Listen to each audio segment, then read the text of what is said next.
Well, welcome to this video and audio army list and stuff podcast. And those beaming faces, if you're watching this on YouTube, are slightly manic faces.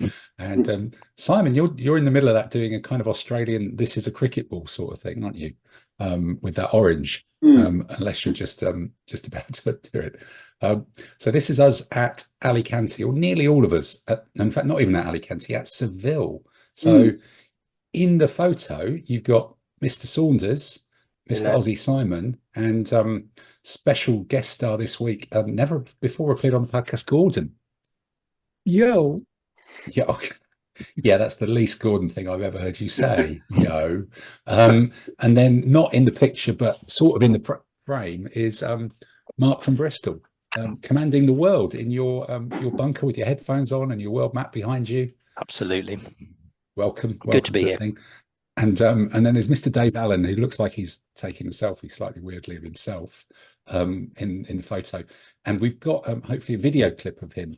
But the format of this, without further ado, is really that we're just going to just quickly talk about our epic trip to Alicante, which Mark joined us in Alicante after we'd done Granada and we'd also done Cordoba.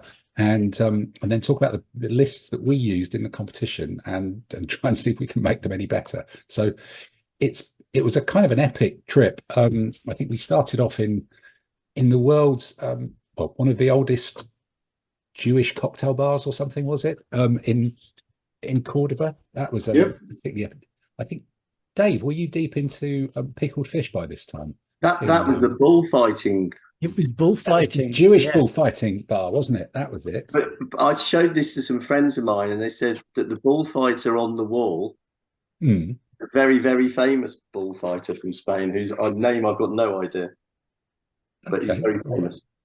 It was a fabulous little bar with a fabulous guy with fabulous facial hair. I thought he was excellent. And then the Mesquite Mosque in Cordoba, which we were staying directly opposite, which was, I thought that was just epic. Absolutely. Astounding. Yeah. I think it's not often you get a bunch of war gamers who've traveled around a fair bit, pretty much quiet, just walking around going, actually, this worked really well. This is quite incredible. Yeah. Well, I'd been before, but you guys, it was new to you guys, wasn't it? It was. Did you have any expectations for it, or was it? How did it map onto expectations? Well, it surpassed mine. And I thought that was helped by us living next door to it and being able to wander in as soon as the doors opened before there was any tour groups or anything. So we had 3/4 of the place. Well, I had 3/4 of the place to myself for about 10 minutes. Yeah, the emptiness really, really helped, didn't it? You've been before, haven't you, Mark? I think. Yeah, many years ago, but it is fantastic. I think it's the scale and the size of the place. You walk into it and it just goes on and on and on. And the architecture is such that it draws your eye right in. And then you've got that very Spanish thing of them plonking a church right in the middle of it, just to make a statement. Which is just like the most bonkers thing in the world. And then on the way down from there, so we did that in the morning and a couple of museums as well. We stopped at randomcastle.com or .es, I guess it would be, where they appeared to have a working trebuchet. I think Dave, you nearly had a go at this with the other Dave, didn't you? I tried loading it, and it was remarkably easy. So it was a good idea to lower it gently back into position. Yeah. We could have lobbed rocks very, very easily, and it looked like someone could have a very bad industrial accident or land something in the labouring village. I thought we were thinking to take out the ticket office with the trebuchet. Yes. See if we could get into the castle for free, and then into Granada. We ended up staying in the world's tiniest car park, or not staying in the car park, but parking in the world's tiniest car park, and then going to a bar to have just across the road to have a remarkable range of different culinary items. I think, including some rather staggering meatballs. These are some of the most imposing albondigas I remember seeing anywhere, really.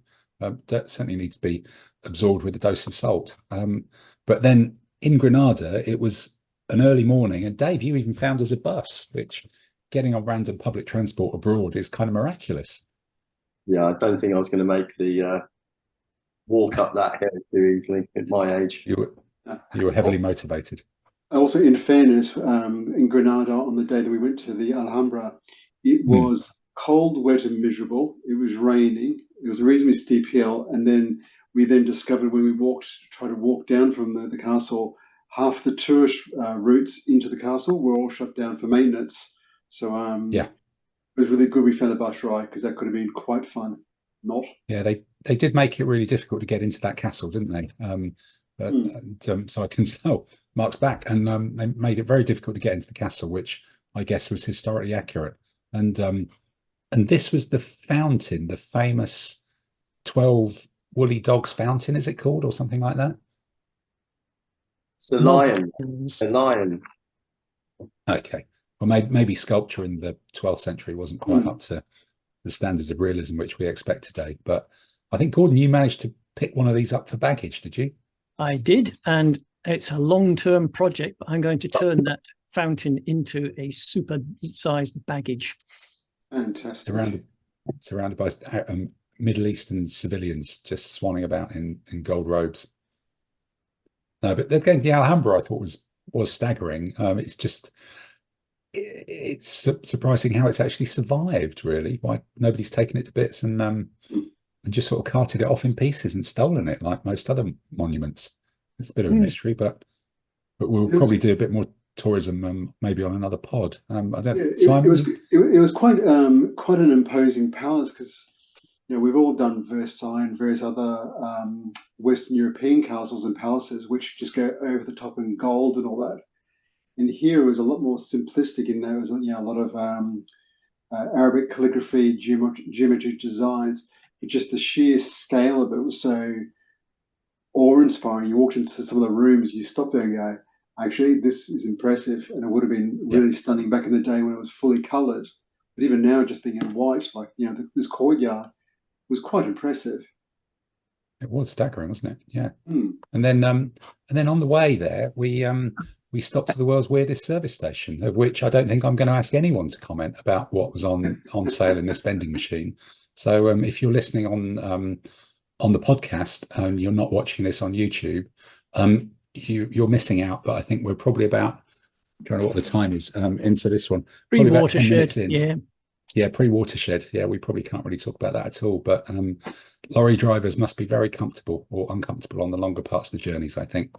And then we're in our airport hotel in Alicante, or pseudo airport hotel, even though it wasn't near the airport, but it was an airport hotel, wasn't it? And, oh yeah, it was an island surrounded by motorways. Yeah, but entirely functional and nice and clean and bright and air conditioned and not smelly, well lit, completely bizarre for wargaming, and that was it. That was the room where it was all happening, with flags of many nations on display, and all of us hiding down there. I can pick out a few, myself included, and I think it looks like, by the looks of it, we're starting with Mr. Fry and your list. You're first up with your first up military themed t-shirt on there, so your world map, your military theming, it's all good. So talk to us about, well, why Visigoths, and tell us about what's in the list and what's the structure. It's of course it's 200 it's 200 points, it's 3 core, it's pretty chunky at 27, which is a 12, an 8 and a 6, 45 camp, but look, take it away. Tell us why, and tell us what your theory was. Okay, so I'm assuming you guys can hear me. Unfortunately, I've had to switch to phone, and my technology packed up on me. So no, you're coming through loud and clear. Super. So I'm on my phone. So this is a very old army. This was painted by me 20 plus years ago, and you're not that old. You're not that old, surely, Mark. No. Even older than you think. Right, okay. Tim. But I've not played with it for at least 20 years, and it desperately needed rebasing, not only as part of the project to rebase armies for ADLG, which is I know is something dear to your heart, Tim. But generally, the old basing was pretty, let's just call it unattractive, to say the least. So that was number one. Secondly, Alicante had a great theme, which was no Romans. And actually, the real bête noire for Visigoths is big Roman armies. You know, all of those full fat Marks and Spencer's legionaries with just about everything will kill this stone dead very quickly. So that's a big plus. It also is a barbarian army with a strategist, which is nice. I like a strategist, gives you that edge for moving the terrain around, etc. And with this army, I felt that the terrain is quite important. We'll come on to that in a second. On its plus side as well, it has this strange non-ally ally, which is the Roman Federate, which is the third corps, which consists basically of Roman auxilia, quite powerful Roman auxilia on the basis they're medium foot, swordsman, impact, and you could have all four of them with support if you wanted to. I could only, in my jigging of the list, I could only get to two. But that produces quite a tasty bit of kit for going into rough terrain, but also it'll actually stand up quite well on its own in the open. So, and it gives you that control and flexibility, where the rest of the army, basically, you've got to point it and it'll run, basically.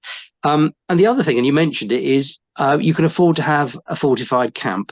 So all this light cavalry that I envisaged would be roaming the fields isn't a great worry for me. It's the, you know, I don't mind it coming in, but basically it can have its fun, if you like, trying to chase my camp, but it can't get to it. And I suppose it's got a lot of punch. I mean, just about everything in there has got is fairly meaty. I could muck around with it a bit. You can have the cavalry elite, you can have some of the foot elite, but actually this is about numbers. And the reason the terrain is important for this army, for me, isn't about getting terrain that you can hide in. It's about putting terrain down where you can basically squeeze your enemy into a killing zone. So I tended to, well, I was lucky. I won the terrain 5 times, which is good out of 6. Was it 6 games? Yeah, 6 games. 6 games, yeah. And on most of those games, I got down a waterway, I got down a marsh, and I got down an impassable piece of terrain, all of which squeezes your opponent into an area where they have to deploy, and you can go after it, basically. When I lost games badly, it's because my opponent got rid of most of the terrain. So that's the theory behind the army, as I say, but it's a labour of love as well. An old army that I've played with for many years under other sets of rules that I wanted to adjust for ADLG. Interesting. Very beautiful it was. Thank you, Dave. Thank you very much. I can't paint like that now. I'd need to have glasses like, the bottom of bottles to paint at that level. Old Donington figures, I believe. They are the old Donington originals that you can get from Ancient and Modern, I think it is. Yeah, thank you. Intriguing. Okay, so Gordon, do you want to start off and ask your questions? I've got a couple of things, but okay. I mean, the first thing is, I took a barbarian army with a strategist, but a very different kind of one, on the assumption that I too could have a big army that was pretty one-dimensional, but was big. And even though most of it is not elite, and yours isn't elite at all, it's just an awful lot of stuff for your opponent to deal with. Yep. And like most barbarian armies, I suspect that your biggest problem was getting most of those people into a fight. That your more fleet of foot opponents will try to avoid one or more of your corps. And you don't move very fast. And I think that's one of the, if you can just line up with somebody and charge them, it's likely to win just statistically, even though it's all average, just there's so many of you. The problem is, I think most barbarian armies suffer from, is getting everybody into a fight. So how did that work for you? Actually, pretty well. Damn, it's just me then. No, sorry, Gordon. Yeah. The second game I played against an early Arab with medium camels, and we ended up with a draw because all he did was try and avoid me and try and get around my flanks, and we didn't do it. But most of the rest of the games, I'd have to say, I had pretty much everything into combat. My bête noire again is cataphracts and heavy chariot elite impact, and we can come on to that in Simon's list. They just went through me like a hot knife through butter, and absolutely nothing I could do about it. So yeah, but I agree.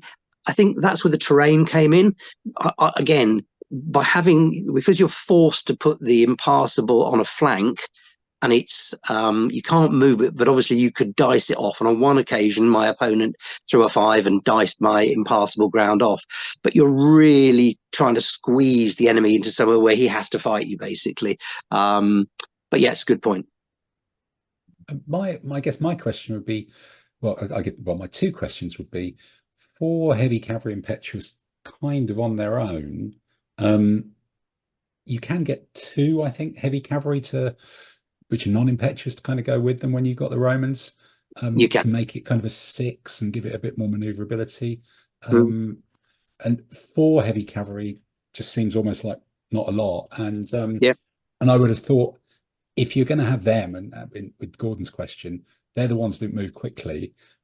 It's 2 points extra to upgrade them to elite, but swapping one of the infantry warriors to make those 4 heavy cavalry impetuous, I might have been tempted to do that, because then they're just that much more survivable. Is that one of the things you found they kind of blew up, or were you just so the way I tended to deploy them as a second line behind the infantry, and then would shift the infantry in one direction or the other, and the cavalry would go through. But you're right, Tim, they were very vulnerable against the wrong sort of cavalry. So heavy cavalry impact elite, for example, heavy cataphracts. In one instance, they accidentally fought some cameliphracts, so we would draw a veil over that. So, but you're right, and actually, with hindsight, upgrading those to elite, potentially taking the 2 Roman or Romanized Federati heavy cavalry to protect their flanks would be very helpful.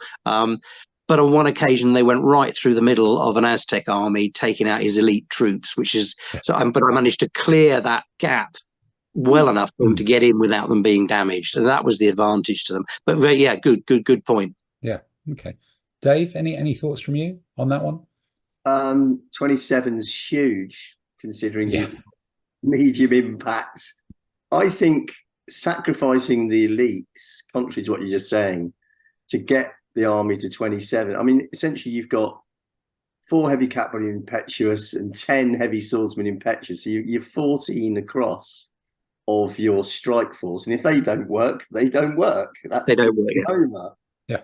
And then you've got plenty of stuff to hold the flanks with the mediums if you get a waterway down.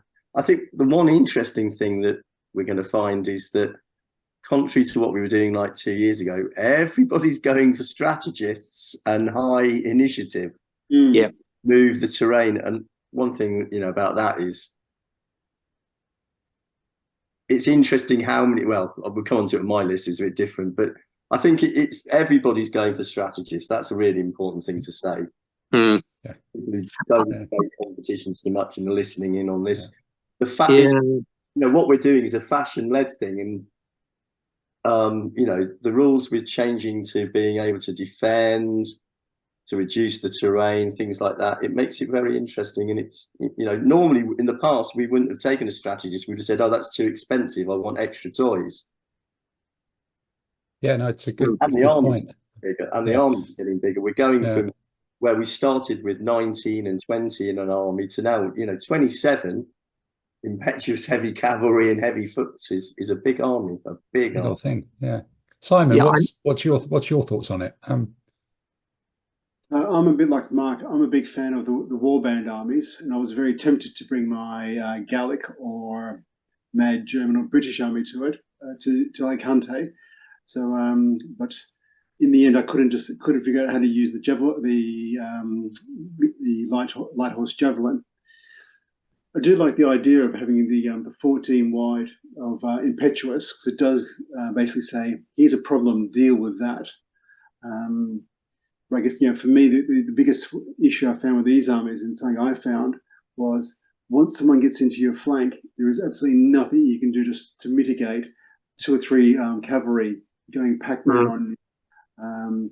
So I'm impressed that you managed to get your train down far more effectively than I did. Most of the times I got stuck on a billiard table and got absolutely chewed to pieces. Yeah, Mark, what about the other question, I guess? Did anybody ever get to your camp who fought their way through 27 no hairy? There were two instances of light cavalry circling it, and they would have taken it. So in that respect, the points were well paid. I think, if I'm honest, the thing that I was found most disappointing was the two archers. I lost them in every single game, and I think people have become slightly wise to that idea that you put a couple of archers on a flank to shoot down light cavalry. I got mown down by heavy cavalry every time. Right. So 2 light cavalry at the front, 2 heavy cavalry behind, protected, and then of course the moment you get to they're within 4, they're straight into those archers, and they're so vulnerable. I mean, yeah. So for me, that was 4 easy points for an opponent every time. And I think the other thing is I became fixated by the fact that the Federati were Federati, and I kept them all in one corps. Yeah. Actually, what I should have done is split them up and put them on either end of the lines to cover the point that was raised earlier about flanking, because actually with the support, they'll stand up quite well to medium cavalry or heavy cavalry in the open. So being impact. So that was a bit of learning for me. I think I'd rejig it and not get fixated by the history, and keeping all the Romans in one division and mix them in there a bit to provide a bit of protection. Actually, maybe two Palatini or Auxilia, maybe with support, and 1 bowman and 1 light foot bow is still dishing out a lot of firepower, but it's just much harder to do. And you could have that on both flanks, couldn't you? Absolutely. And that's where I got to at the end, was actually that I think that would have helped tremendously, because it gives you the mobility. It's rough terrain in case you need it. And by buying all 4 of the Palatini with support, it was interesting to watch opponents look at it and go, I'm not going near that. And actually, that was interesting for me as well. It was the psychological impact of it. And I think putting a bowman in would have been very helpful. You're right, Tim. Yeah, no, I'm looking at it now. I'd be what I'd be tempted to do would be to knock a warrior out of each command, make those both 4s, possibly lose the fortified camp as well. So that's 16. That'd be 22 points. Spend 8 of it making the nobles in elite, which still leaves you 14. Get a heavy cavalryman in. Yeah. Maybe swap a light infantry. Maybe swap some of your light infantry bow and light infantry javelin around, and to give them support with those auxilia, and possibly try and squeeze in both of those heavy cavalry that are just the normal ones, so that you got, two auxilia, 1 bowman, 1 light infantry bow, and a heavy cavalryman is sorting out all sorts of things on a flank, isn't it? Joining the attack, and you'd only lose really 2 warriors worth of width in it, but you gain the ability to protect the bowman, which might be a thing. Yeah. Anybody else with any other suggestions on how these hairy cavalry guys? I love the bowmen, as you know, and I think they're vital. But if you can manage to use them to shoot your heavy cavalry or your heavy infantry charge in by doing some damage, but that means someone's got to come to you, and charge into you, and I think. And I like keeping them together, because shooting at mounted, shooting die roll plus 1 shooting mounted plus a friend, it's going to knock mounted down so often and cause them problems. I love it. So I agree with.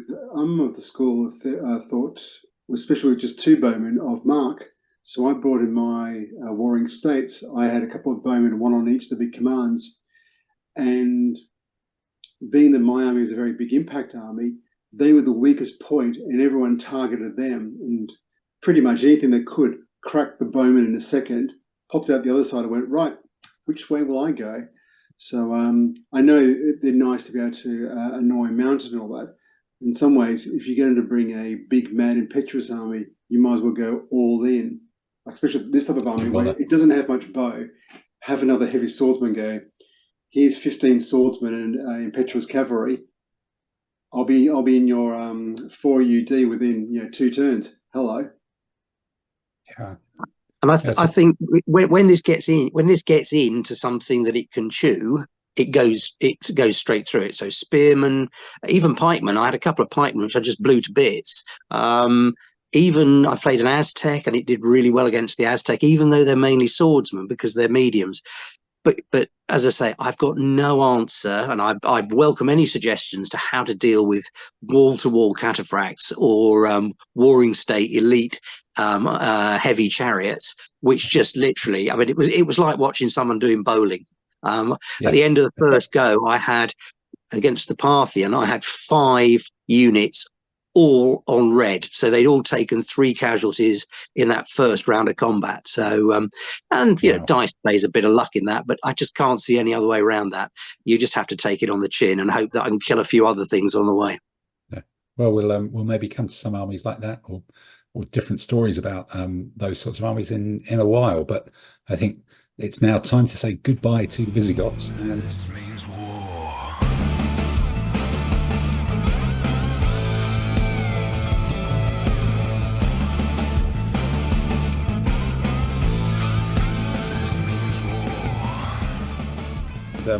And move on to our next moment, which appears to be me. Here's me in the process of losing my first game, or it could be losing my second one. Can't remember which way it was, but there was a lot of losing going on the first day. No, I think this is me against a Chinese Northern Southern Dynasty's Chinese army, and this was my nonsensical army. Sorry, we're going to have to go into kind of turn the screen round and go into high visibility mode for this one, because I think I got a bit carried away with trying to have as many different troops in each command as possible, and that became an objective for itself. So it's Mithraditic, the less than the sum of its parts pseudo successor army, I think. And what I tried to do here was, I think, as you said, Mark, you know, I thought there could well be Parthians and cataphracts there, and I thought there could be lots of chunky infantry stuff as well. So this was trying to create an army which wasn't too complicated to use, even though it's all different bits, because it all just forms a line and goes forwards like a sweeping brush. And the idea was there would be sort of enough stuff in any given part of the field to deal with either cataphracts or with lines of infantry and other stuff. So it's basically 2 very big commands of 9 and 11, both led by brilliant generals, which have got a mix of things. So bear with me, I'll take a deep breath.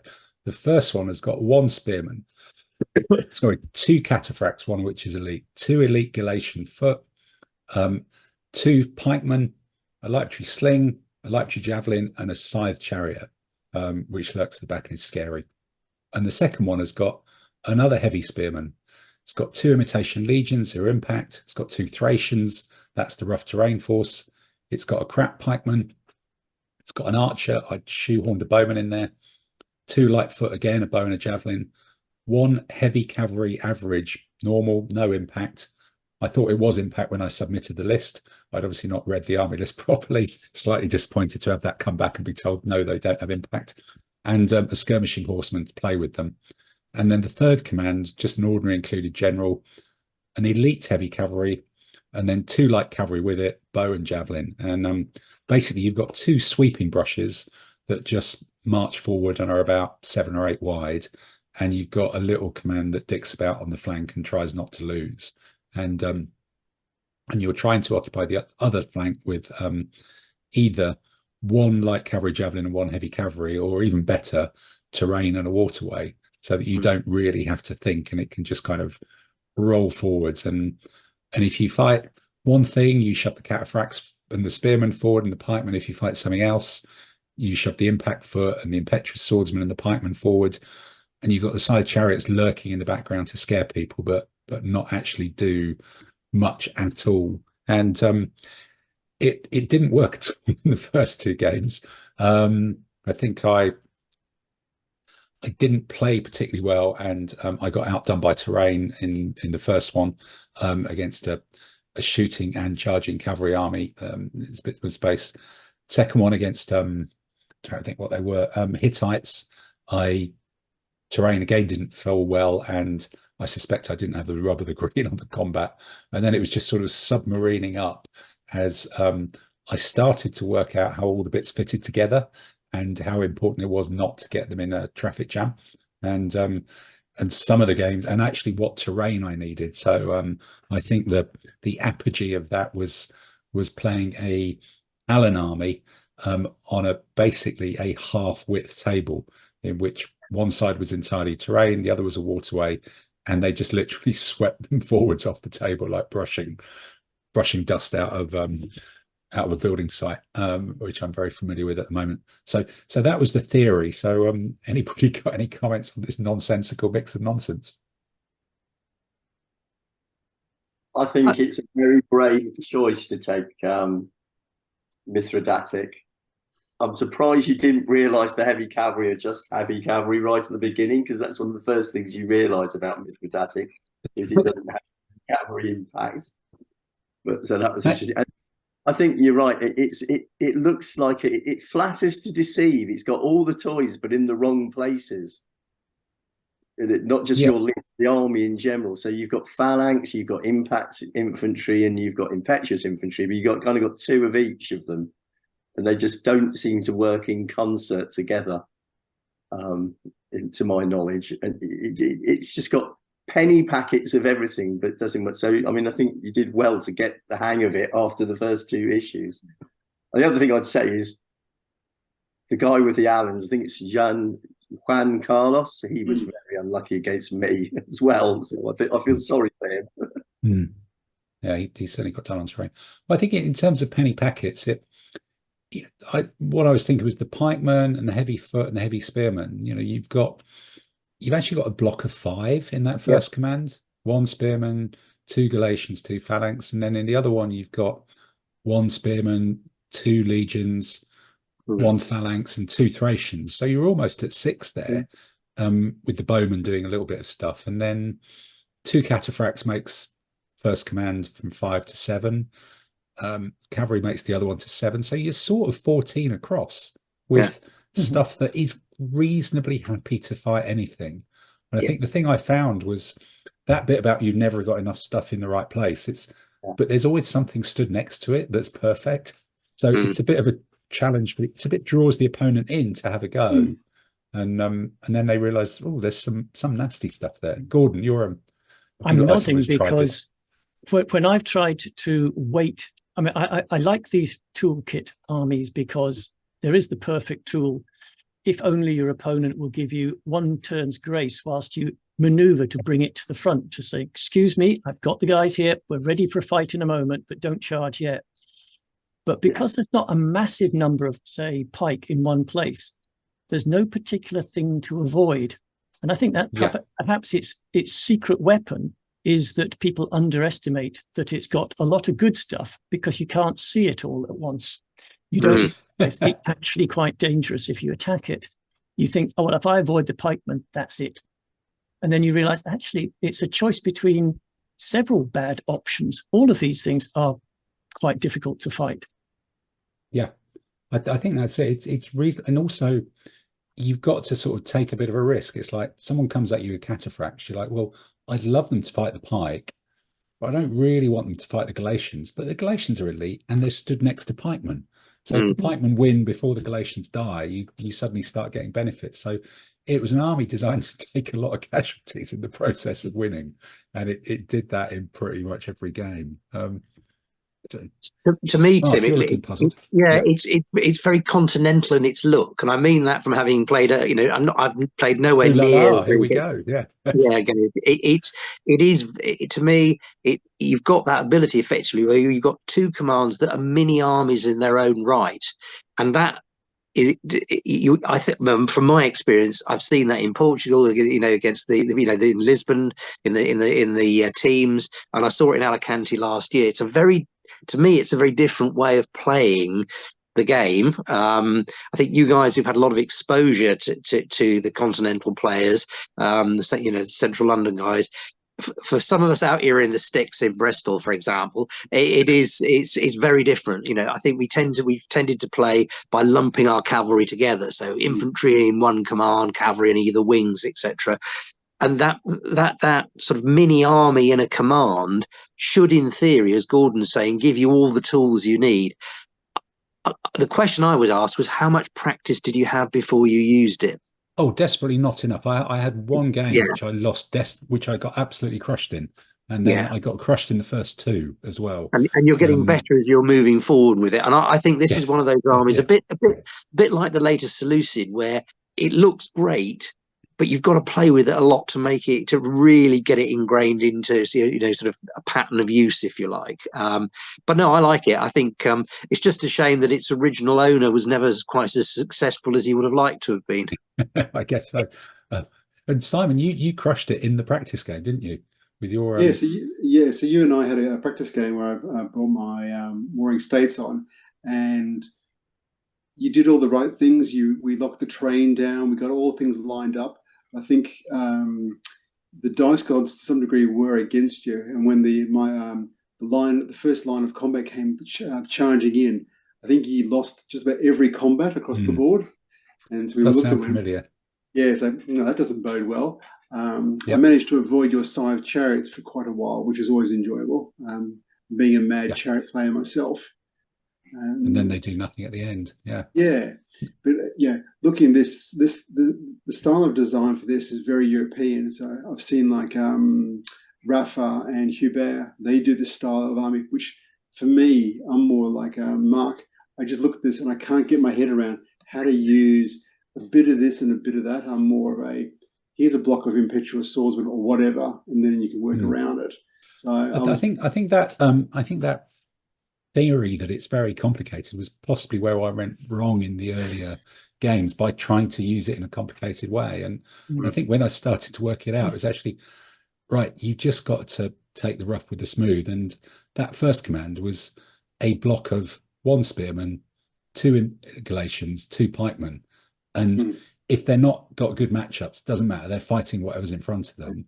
And then it was 2 cataphracts. So actually, it was a brilliant general commanding 5 infantry and 2 cataphracts. And then I think where Mark is right is that you need a bit of practice when you get to the deployment after you've got the terrain. It's not quite what you're aiming for, but you've got something else. Is what order do I, horizontally, do I spread out these various troop types in? Then you are right in that they're the ones who are going to fight whatever's in front of them. It's too late to change anything. The one point at which you can determine your future is when you tell people where to stand and then start walking forward. Where do you stick the cataphracts, on the left or the right or in the middle?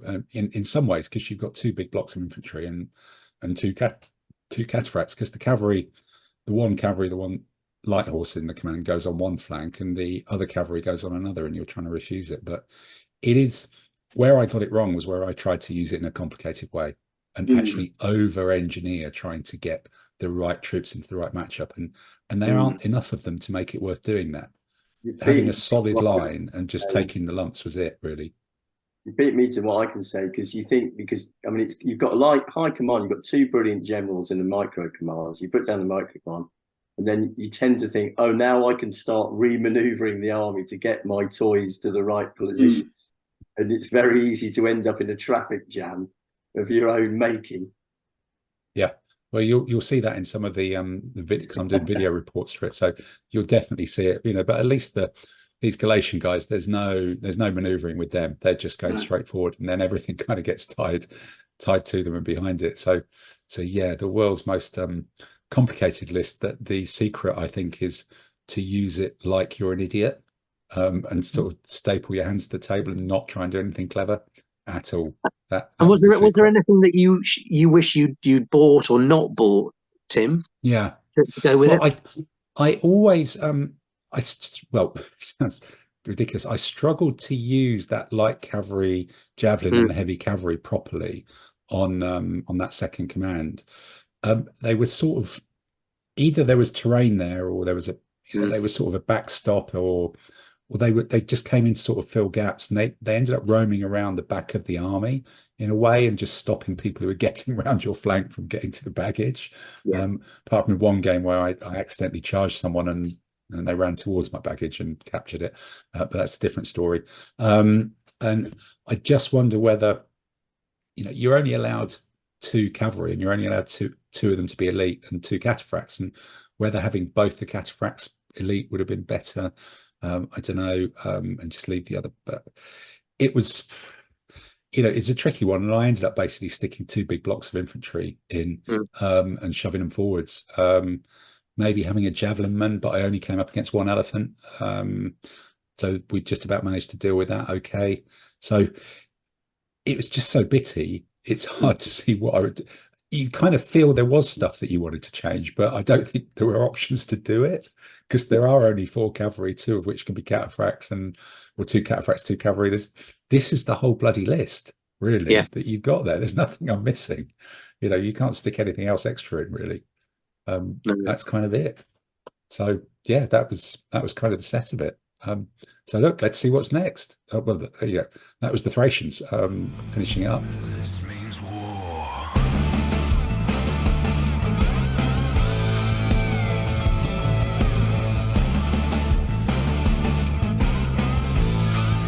This means war. So who we got now? We got Gordon, and looks like you're in action there against Me Rafa. losing to Rafa. Yeah. Well, we've all got pictures of ourselves losing to Rafa. There. But look at the table closest to the camera, and you can see the exchange of units. Yeah. Yes, you can, can't you? Yeah, yeah. And yours are all on bigger bases, but there's quite. Rafa. I certainly did. Gordon did, obviously. Yeah, no, I never got to the heady heights of playing him after losing my first 2. No. And I mean, although we'll get onto the individual reasons why I chose the army, one thing I say before you get onto that is Rafa completely floored me by his army choice, because he did the opposite of what Mark has referred to as a kind of continental brigading system, where you have quite complex mini armies as core. He had absolutely simplistic army design. Wow. He had 2 identical core of average armored heavy light chariots, and then a combined core of the elite light chariots and some foot, which included LMI bowmen. The exact opposite of what we learned the hard way, say 8 or 9 years ago, when we as a club went to Charleroi with our very simple organization of here's the medium foot command, here's the heavy foot command, here's the mounted, and all got trounced on the first day. Now, let's have a look at repeating it. So let's the cycle has gone full cycle. So let's have a look at your is that a sacred camp? Yes, I thought if I'm going to do this, I'm going to go the full Monty and have do big camp. And this is Ancient British, and it's Phil Barker's Ancient British Panzer Division.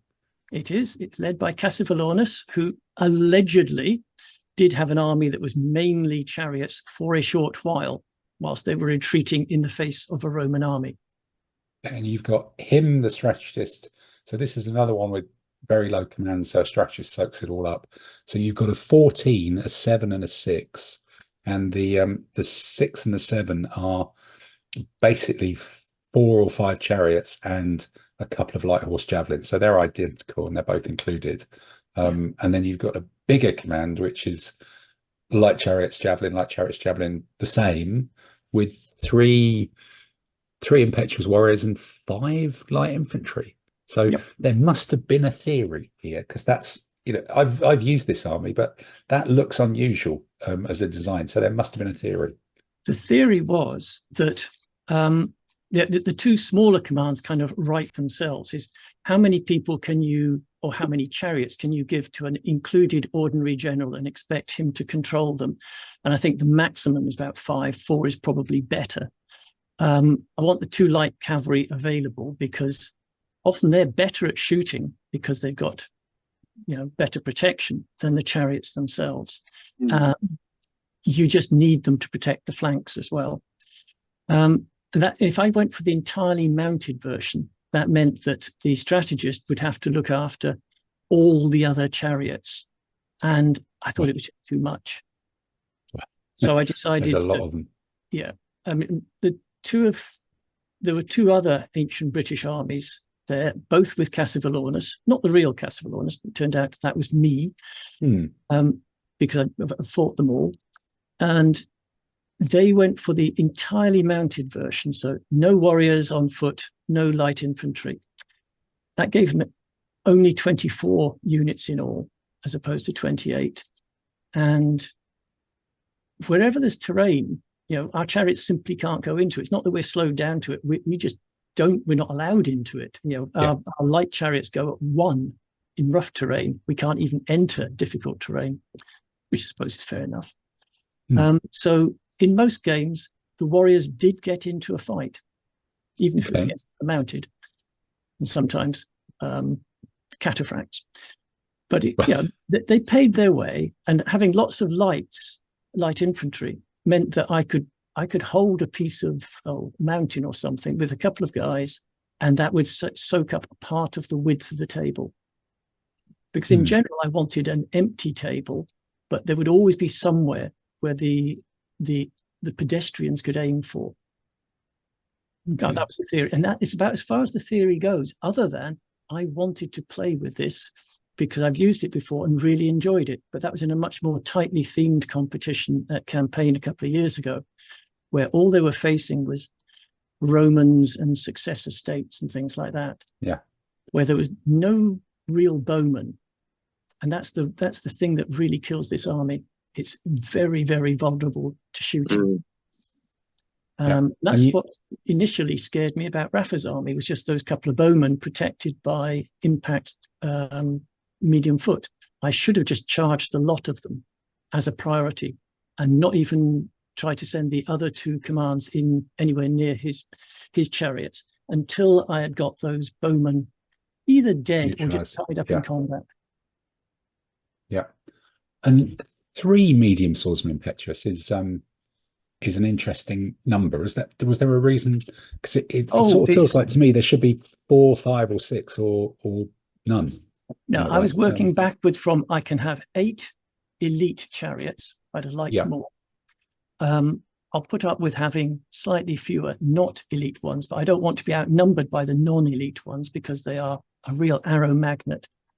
And so the leftover money, I thought, well, it would be good to have some terrain troops, and 3 is enough to be either people contesting a wood or a plantation, or just to be bait. And sticking them somewhere near the sacred camp, in theory, this did not work in practice. In theory, it would allow me to know where my opponent was going to put their major effort. Dave, did fall apart in practice. Yeah, Dave, people couldn't believe it was going to be that straightforward to go and loot the.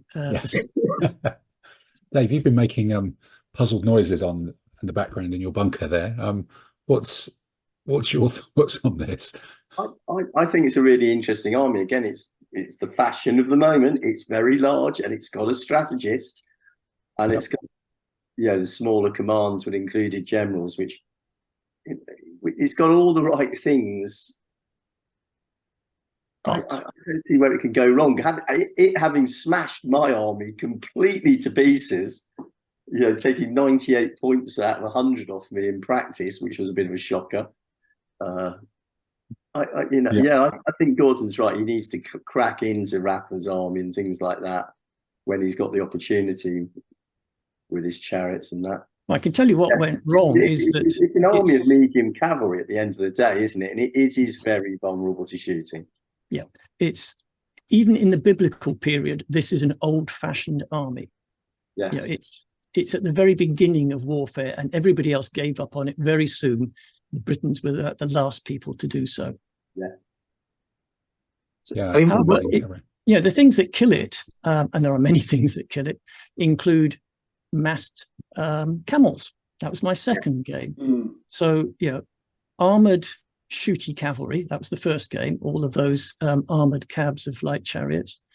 And my third loss was to Hittites, which I shouldn't really have lost to. It was my own fault for trying to do a complicated redeployment and not doing it fast enough because I didn't have the command pips when I started doing it.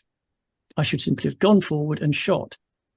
And the reason I should have shot is that in my later games, when I did do that more determinedly, you can pump out an enormous firepower with this army. In my last game, I've got the figures because my opponent was so floored by them. He took a picture and counted them, so I took a picture as well. That in my second turn, I did, just when I opened fire, I did 11 shooting hits against another ancient British army and only took 7, I think, in return. That's Only half 7 in one round of fire. The game ended at the beginning of the 4th turn. There was nobody left on the other side to fight. Wow. Wait. God. Mark, do you did you fancy fighting I think this it's an many shooters? I think it's an extremely brave army to take. But I think, in your point, Gordon, is I think you therefore have to be brave with it. The problem with the javelins, of course, is you've got to get within that distance, that very close distance. So you're committed, because to evade would be extremely dangerous. Oh, you can't. I'm intrigued by the sacred camp. I sort of, I could see you using it as bait, but it's quite expensive bait, surely, Gordon. But I mean, I suppose bravado. Like, people can't believe I'd be that stupid. That's why I do it. And I fully understand. And 28 is 28. You can still almost afford to take the 6 losses if it gets captured, can't you?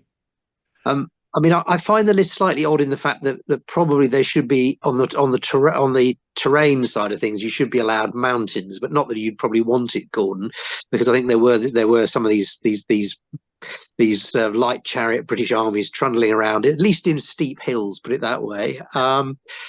Did you buy all the light foot? I can't remember from the list off the top of my head. No, I think I could probably have more. I think you can have quite a lot of slingers. It might be enough. I took a majority of javelin ones because I thought they're going to go in front of a small number of warriors who want to get into a fight. Therefore, we want to drive off anybody who's shooting at us just before the fight starts. Or we can hold a piece of terrain on our own. But I didn't want to have no slingers because there are only ranged fighters. Yeah, exactly. But no, I think it's a good army. As you say, it's a good army to do one of those things where, I'm trying to think of the right word for it. It's almost a sort of niche army if you hit the right thing at the right time. And I'm assuming Rafa was using what is it New Kingdom Egyptian? New Kingdom Egyptian. So he had 12 armored chariots. Yeah, that's got to be tough for you. Absolutely, it shoots further. It's got better armor than you. It fights better. Well, it fights at least as good as you do. Put it that way. So Yep. No, that's pretty pokey. Simon, what is there something you'd ever dare use? Well, I was very tempted to bring the same army. So, but mine, because I don't have enough chariots, wouldn't have been the full mad chariot option. When I designed mine, I think mine was about 32 elements because I'd gone for more of the medium swordsman and just I was basically trying to go for like drunken Brits on tour in Spain type of concept. Is that he's always impetuous, but I think for me where I struggle with this was I kept on thinking light chariot javelin would give me a bonus in the impact phase, and after Mr. Saunders tore me to pieces with it and reminded me, no, Simon, you shoot and run. It was like, So I was really impressed to see this running around, and the amount of firepower it can put out is quite impressive. So, well done, you, Gordon, for bringing it. I thought it was quite an interesting choice. I'd also add to that there were at least 2 other people in the competition who thought the same way as Gordon. Yeah, so, and in a more pure way because they didn't bring any pedestrians at all. Yeah. So I guess it's that Phil Barker obsession, isn't it? The ancient British Panzer Division has an iconic resonance within the world of wargaming. I must admit, I used it years and years ago under version 3 in a one-day competition that was really tightly themed, and as you say, almost no bowmen in a kind of classical period, and very few cavalry as well. So, in that really limited context, it's an enormous medium cavalry army that also shoots. That's a new thing in version. Is that a new thing in version 4? Or isn't it? Maybe in version 3 as well. It wasn't there in version 3, but in version 4, it's been made more powerful. Been made more powerful, and I think I found it was a case of you had to you couldn't get close to someone to shoot, so you almost were evading from 2 or 3 away for a couple of turns, and people were chasing you out of position across the table, and then you were just throwing everything back in when they'd started to just give up some flanks and things like that. And it just was the sheer numbers. I'm just trying to remember whether I did include any infantry or not. I think I own 16 chariots, so it's how many you can do with six. That probably means you have to have some infantry. But I found it great fun, but I think my opponents found it desperately terrible. They were all plodding along with infantry and they couldn't catch it, and it was just a miserable experience for them. Which I mean, you if you're facing infantry, yes, you go up close and you can shoot and you can evade fairly safely. Against cavalry, never evade. There's no point. But No. I mean, a relatively slow-moving opponent like Kushans, a combination of going close enough to shoot, evading, and some bits of it just waiting until the flanks open, allowed me to take down the cataphracts and the elephants. Not that many losses. Did you dismount any of these guys in those armies? I dismounted 2 chariots against the Kushans, so I had 1 elite javelinman who single-handedly did kill an elephant. No. That's good. That's fantastic. Well, look, I think it's certainly the bravest army here, even if it wasn't necessarily the most successful, and certainly one of the most colourful as well. So big kudos for taking Catuballanus, and I think that probably brings us up to the Madaxman podcast's first ever commercial break.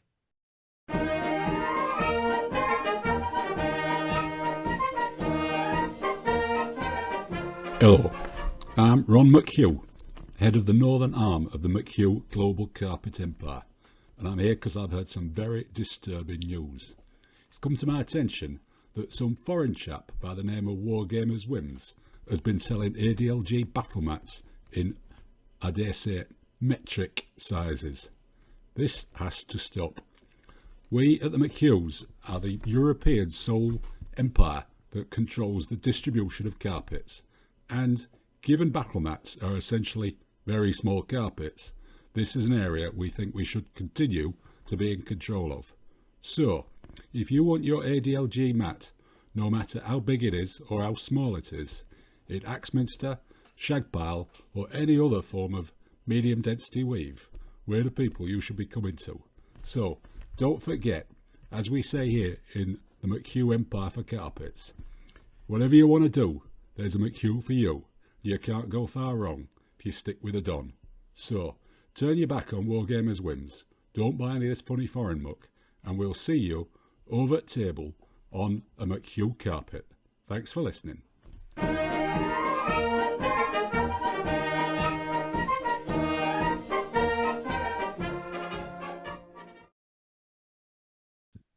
Well, look, after that slightly disturbing commercial break, we're on to another set of army lists, and here's Mr. Saunders in action in your first game, and you're proper. That looks like a proper Rafa map. I think the Northern McHughs will have words with you on that one. The Rafa Road, the Rafa Road straight through, some Rafa terrain. It's just a full set of McHugh baiting terrain types there. But Dave, you were taking bravely the legendary Aztecs of the water possum, and it's another 27. My God. And I'm not even gonna start trying to read these names out. You can do it, but there's a 14, a 9, and a 4, and a strategist and a brilliant, and an ordinary included. So try and describe this in less than a couple of hours, and without spitting all over your microphone when you try and pronounce the names. Okay, so the theory was this competition was probably one of the only competitions I could probably use Aztecs and without getting completely trounced, although I had no expectation of not getting trounced. Practice was disastrous, so I just thought we'll go and take it and see what it does. And then it kind of did quite well. So the theory of it is that anything unmounted is going to kill me. And that happens in one game where I got absolutely destroyed by, I can't remember his name, Pablo Juarez. He had 2 included impact heavy cavalry generals, which is almost a quick kill on anything that I throw at it. So the objective there was just to throw 1 sacrifice at anything like cataphracts or heavy cavalry or anything like that, one at a time. So they just occupy them when you got around the back with the command structure, because you got the strategy stand the brilliant. Number of times the brilliant general threw wands, letting me down was a bit disappointing. So yeah, the objective is put down command 3 first, the small command, or use that as an in a ambush or a flank march if we really are desperate. The other point is high command as you can have, having 4 was to try and win the initiative, defend in planes and put down 5 pieces of terrain. Number of times that didn't work because everybody else had strategists and had high command. And also the number of times I put down 5 pieces of terrain and someone, you're obviously guaranteed someone's going to roll a 6 against you and remove one of them and push it out to the side of the terrain. It worked surprisingly well, I think, because I think I can get 10 elite impact and impetuous troops into the army. Yeah. So, you know, if you can concentrate them. It didn't work against Rafa's heavy cavalry bow army with armor, and it didn't work against Pablo's heavy cavalry impact army. But the other ones I won, which was a deeply shocking result, I tell you. So, because I think, you know, clearly it's all got the word medium there. Yes. And the bowmen are mediums and the lights are just lights. So is there 4 of us here going, how do you actually step out of terrain with this against anything with 4 legs? Or did you just not fight that many things with 4 legs? Well, terrain-wise, I put down 2 fields, 2 plantations in a hill with a field on it. All 5? You went all 5 and moved once? Yeah. And where I had, because I can put down 3 ambushes in theory. So if I could get the plantations across the table, then I was using ambushes against the guy with the Allens. I put ambushes in the middle of the table, and he rode up, and I just pinned him from the side and just split him all up because he was just stuck.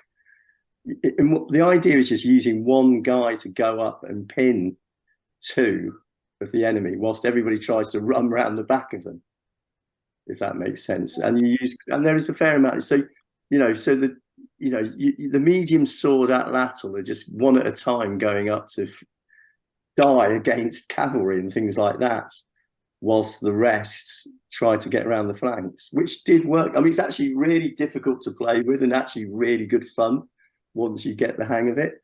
So, you know, at one point I killed a heavy cavalry impact elite general by offering him something to kill, then running around the side of him, shooting him with getting 1 hit on him, then hitting him in the flanks. So you can do it. It's good, yeah. But it lost to Rafa and it lost to Pablo Suarez, who are good players, who had cavalry armies, but you know, that was his weakness. Gordon, you're leaning forward puzzledly, or are you just trying to work out if there is a meaningful question to ask about this sort of thing? Well, it came as a great surprise to me that he did so well with it, because we did have 2 practice games, out of which I learned nothing other than Aztecs are simply speed bumps in front of chariots. Yeah. But I mean, the one thing it's not so much about this list, but I think there is a stronger list. The Tex Callan list would be even better than this in terms of its shooting power and still having many of the same kinds of troops. But the shooting power is considerable. People can't ignore it. No. You know, there's an awful lot of people come with an atlatl, and if an opponent doesn't attack you, maybe in not the numbers they wanted to, and in the ideal place, they can't just stand there. They either retreat or they get shot to pieces.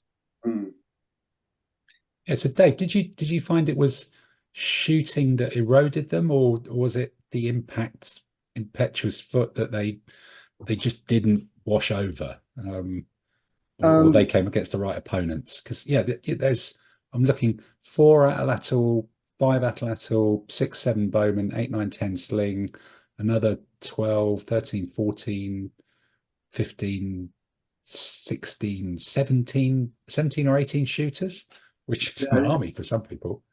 It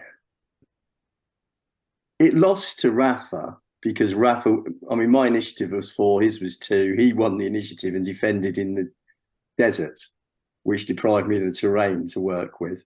So I just had to line up, and then he outshot me because I had to put my impact troops in front of his chariots, because that's the only thing which can stand up to the chariot in a contact. And I didn't manage to get around for that. It's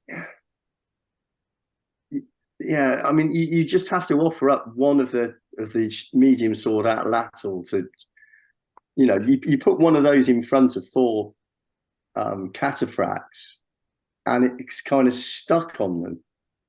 And the cataphracts will come forward and kill that. But meanwhile, you can probably maneuver past him and be shooting the one on the end, if that makes sense. I mean, to me, Dave, having played not a similar army, but I played another Aztec, my fear was being swamped. And I know I had the same break point, that's fine, but it's so maneuverable. It moves at 3. As Tim's point about the shooting, the change from V3 to V4 with the atlatl, giving it the same range as the bow, but you no effect in sort of combat, if you like, I think is quite significant. So that extra, 1 UD of range really just turns the entire army into short range bowmen. So it's I think it's a really interesting army. I think, again, the ability to move this almost in mini army blocks, I think, would be quite interesting as well, and so that you can do that thing of getting round the flanks and into the rears. The guy that I played with, the Aztec, as I say, just lined up and basically fought all my heavy impetuous swordsmen and my heavy cavalry frontally. So it was an almost foregone conclusion. But I did take a lot of casualties getting in. Virtually every one of my warband foot had a casualty before it got to combat with the medium's swordsman, and they are swordsmen, so they do get that +1, and they do stop impetuous foot in particular from having their ferocious charge. So I think it's you underestimate this army at your peril. Yeah, how far do atlatl shoot, Dave? They shoot 2 now, which is really much better than the 1 they were originally. Yeah, so 2. Is it 2 now? Yes. Well, I mean, okay, not 4, yeah. With everybody with an atlatl, which is more or less, it's the same size, but it's everybody with atlatl, and he's won 28mm competitions with it. I don't think that works in this competition. I needed the impact to stand in the open against cavalry, because if it's heavy cavalry bow, I'm shooting the same distance as them. But you split it up into penny packets. You offer one atlatl guy out into the front of the line, like much as you put a light horse in front of pike and run, that sort of thing. And then you're just maneuvering 2 of each and 2 of each. The difficulty is when you run out of pips occasionally. If the brilliant throws a 1 or the strategist throws a 1, you can get in a bit of a headache. And the other option is you can concentrate 10 elite impact and impetuous together if you've got the right opportunity. Yeah, which I guess in the Mithraditic army would be exactly the right opportunity for that. Yeah. That would be perfect. A good job. I will be using it a lot more. Now I know how to use it. I'm amazed at how much fun it was. Amazed at it. Yeah, because you really were in suspicion of thinking that you were going to be just playing it so people went, oh, they look colourful, and slipping down the table. But yeah, it's 27. It's a lot of shooting. Simon, did you play a practice game against it, or? No, I don't think I played against the Aztecs. I played against one of his other mad armies. We played the Aztecs against your Ancient British, didn't we? Oh, did we? Okay, yep. So yeah, it's quite impressive. And one thing I've learned, because I got rolled over by another similar army, one of these all medium swordsman ones.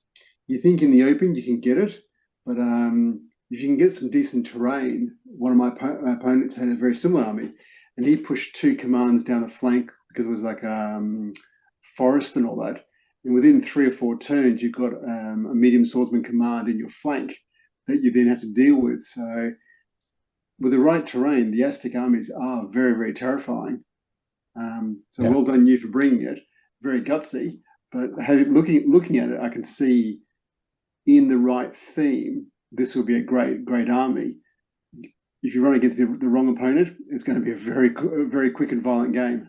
Yeah. Is it wrong opponent, or is it wrong terrain and wrong opponent? Do you need both of those things before you really start to worry?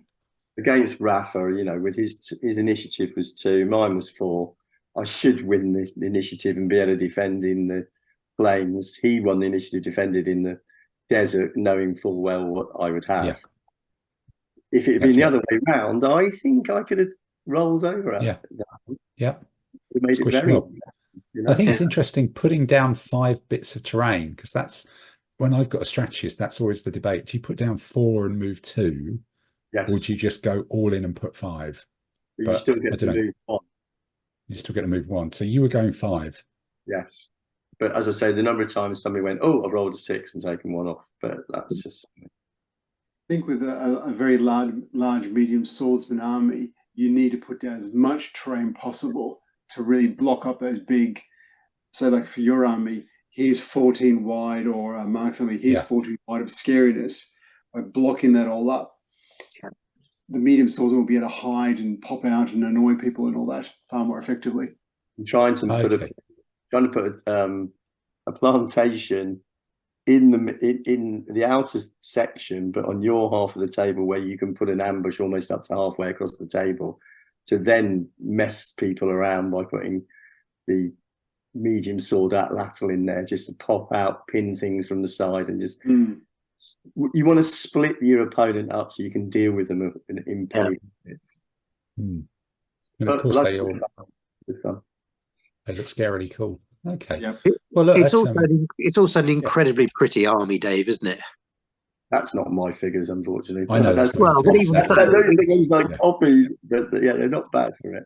It's still a pretty army. It is a very pretty army and fun to play with. I mean, watch out, it'll probably go to roll call. I'm saying that. Okay. All right. That's good then. Fantastic stuff. This means war.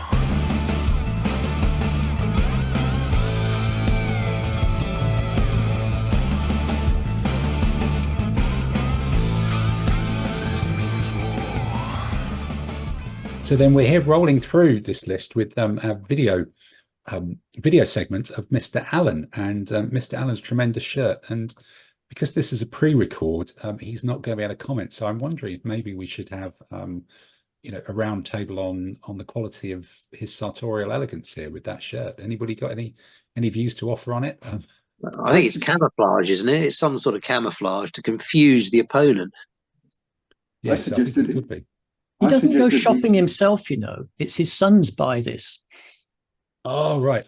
Because they think it's cool, or just because they are very up on what is cool and what is a really expensive short run of designer stuff from Japan, and will queue outside pop-up shops to buy the latest cool stuff and then flog it on to their mates. Cast-offs, go to Dave. Yeah. They like bathing ape. All right, so it's Dave's cast-offs then. Fine. I just thought, this shirt here with all the skulls and all that should have gone to Mr. Saunders, bringing the Aztecs and their penchant for skulls and all that. That would have worked, wouldn't it? Yeah. And there's Dave playing on a pretty empty table with, you've just seen the preview there, with his Ostrogoths, which just to quickly run through the list, we'll run through the list in a minute anyway, with Dave providing our audio and works successfully. So let's give that a go, see how this all works. Right, well, we've got a special guest beamed in here on a prior recorded segment. It's like we're on the One Show, but I'm not Alex Jones, and I don't think you are Dave Allen either. You're not that ex-footballer, are you? Not that I've noticed, no. Not that you've noticed, no, but you do look very sporting there and fit and healthy. Possibly not in this thing. I think that's a deceptive shirt. And this is a shot from your first game, isn't it, I think? Yeah, it's against Eduardo. Yeah, Eduardo, good stuff. Eduardo, excellent. So we're going to quickly talk about your army, and then we're going to go back to the studio guests and see what they're actually looking at as well. So you chose the fairly unusual Ostrogoths, which to me kind of says super hairy and lots of chargy stuff, but it's not quite. Well, no, it's pretty chargy, to be fair. What was your thinking? I know we talked in the car that you were saying Alicante is quite a hard, tiring competition with a lot of games on a day, so few decisions is kind of good. But just talk us through the commands from how you use them. Well, okay. Command 1 is the let's have a look. I've got it here. For some reason now I can't go back up to full screen. Oh, right. Okay. I don't know. It's me. Right. Command 1 was intended to be a sort of solid flanking command. So with the Huns speeding four around, Huns, zooming around the flank under Okay. the strategist, and the horsemen, I can either charge in or I can maneuver with them because I've got the strategist, and that was all the thinking that was involved there, really. Oh, and the two bowmen. The two bowmen. Yeah, he can sort of drop them into any bit of terrain or slightly behind the main line and snipe away at things. Okay. So they're filler, they're reserves, they're terrain troops, and you've got 9 elite troops in that command, which is pretty chunky as well. Yeah, I like elite troops there. Yes. It saves me a lot of trouble with the dice. Yeah. And then this second one is a fascinating command because you've got 4 heavy swordsmen impetuous, which is a nice solid infantry block, can take on infantry, they're dangerous. And then you've given them an ordinary included mounted impetuous general, which to me the red light of you're insane, is this a mistake, is flashing, but clearly you ended up doing better than I did. So that kind of maybe it wasn't. How on earth did that work? Well, the intention was obviously to slap that in the center, and have the warriors speeding forward, covered by the light infantry bow to avoid shooting, and having the general hanging back to be a sort of fire brigade or something. A guard. Did Essentially, that work? No, not at all. Oh, right. Okay, risible. It was awful because what I ended up doing was having quite frequently a village on a hill, and putting the light infantry into it, and then never having enough points to actually really move the warriors. Oh, right. Okay, so it basically ended up a padding command. Of 9 extra stuff to make the other 17 harder to kill. Wow. Okay. So did people attack it? Did it get into the game? Well, twice people attacked up the hill into my light infantry.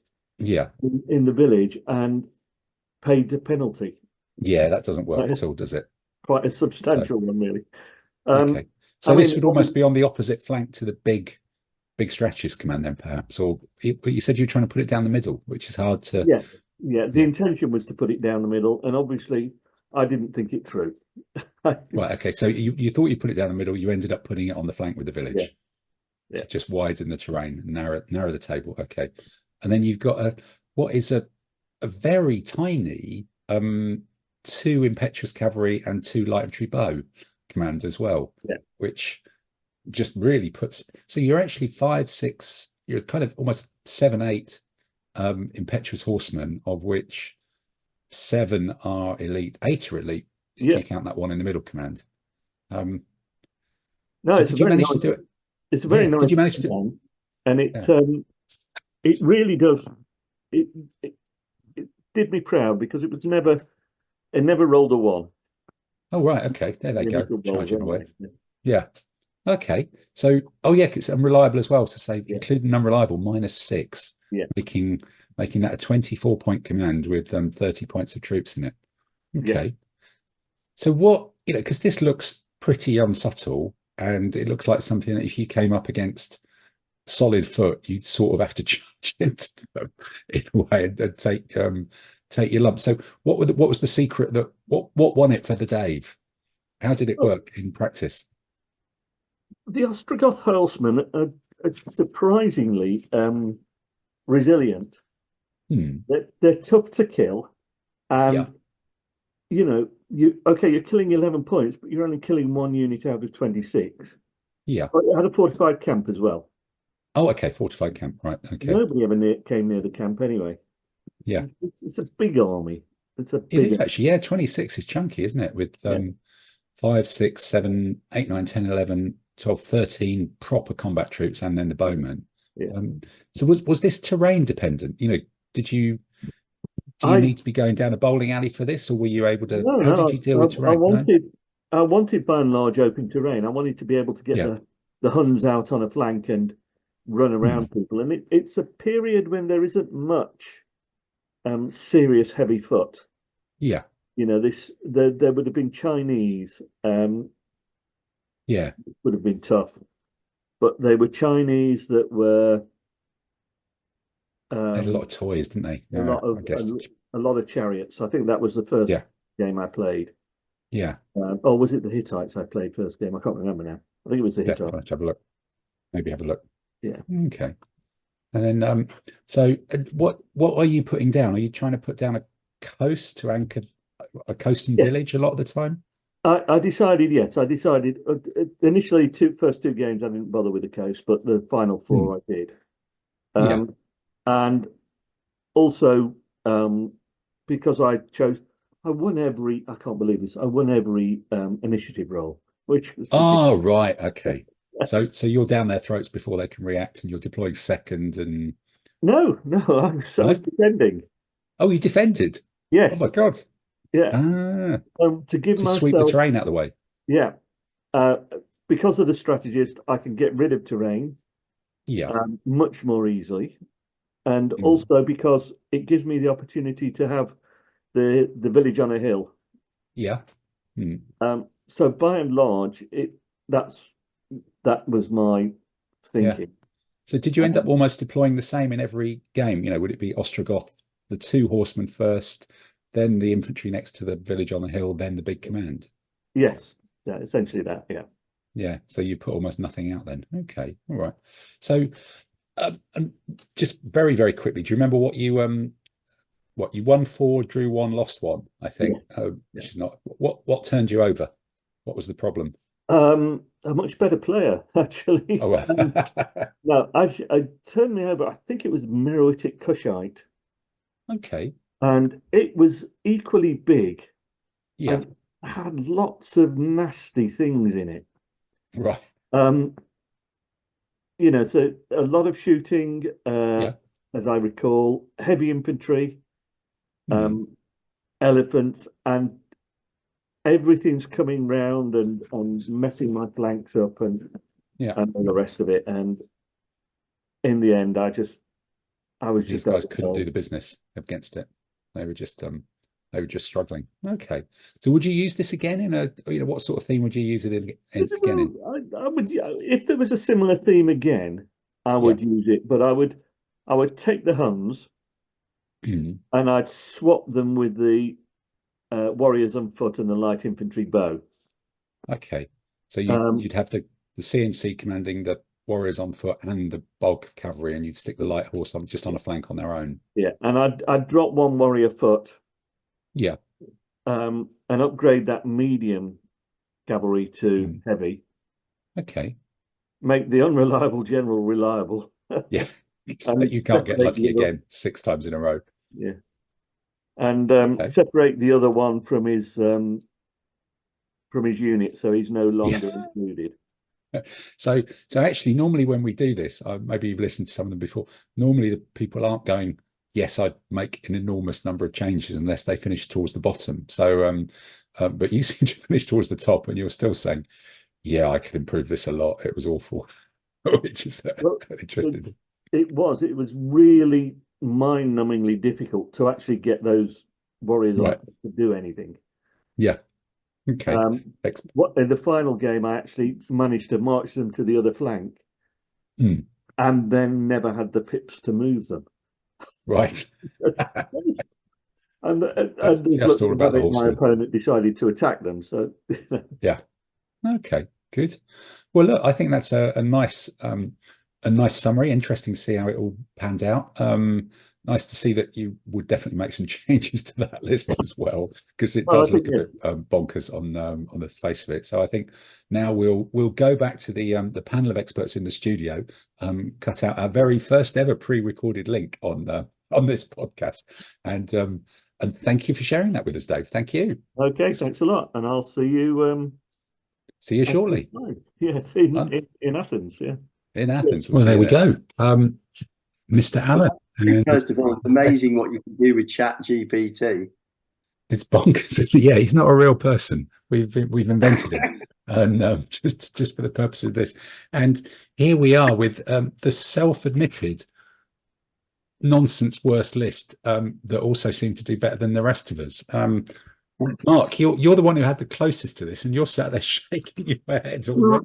It's almost the mirror opposite of mine. So where I've got sort of 10 heavy foot, Dave's got 4, and where Dave's got 10 heavy cavalry, I've got it's the reverse. I think it's an incredibly brave army. I'm being polite about it, I think had he come up against a wall of spearmen and looking at the Meriotic Cushite briefly, I think that's what he may have come across is that combination of spear, elephant, and bow, which will be his nemesis. But yeah, I mean, if it works, it's one of those armies. If the dice is with you and this lot hits you, and your dice is not with you, if you see what I mean, as the enemy, he's going to blow you to shreds. So, but yeah, I mean. I think these kind of warband armies do need their fortified camp. It just gives you that freedom to not worry. And I know there are different views about that, but no, I mean, I all have sort of hats off today. I think he did brilliantly with what was actually a handicap list in the nicest way. Yeah, yeah, I guess so. Gordon, you're nodding as well. It's Oh yeah, because I mean, I talked to Dave before he submitted the list, and there was actually a worse version of this. Really? How did he do that? I can't remember what was worse about it, but it was worse before he made some changes. But I'm surprised he made so few changes. And I guess one of the values of a list like this is that people think, right, Ostrogoths, right, I know what they've got. So they'll have there'll be 6 heavy foot in the center. One of the wings will have loads of elite cavalry, the other will have fewer. Yeah. And then he puts this down, and it bamboozles them. It's going to throw everybody off balance unless they've watched him in the previous game. So with that shirt, you just wouldn't, would you? You wouldn't. Oh, and you may be blind, well clear, sitting opposite the shirt as well. Yeah. Yeah. No, I just. I think he's already taken it apart. About if you get it all into combat, and because it's mounted, you're much more likely to, and the dice are with you, it will go through most things. Yeah. So you didn't need finesse to do that. You needed luck. And if you've got enough luck, this will do an awful lot of damage to your opponent, probably more than they can recover from. Yeah, Simon, has this got enough hairy aggression to even tempt you as a list, or is it just so weird that you're like, you're struggling to see where the proper list is in this one?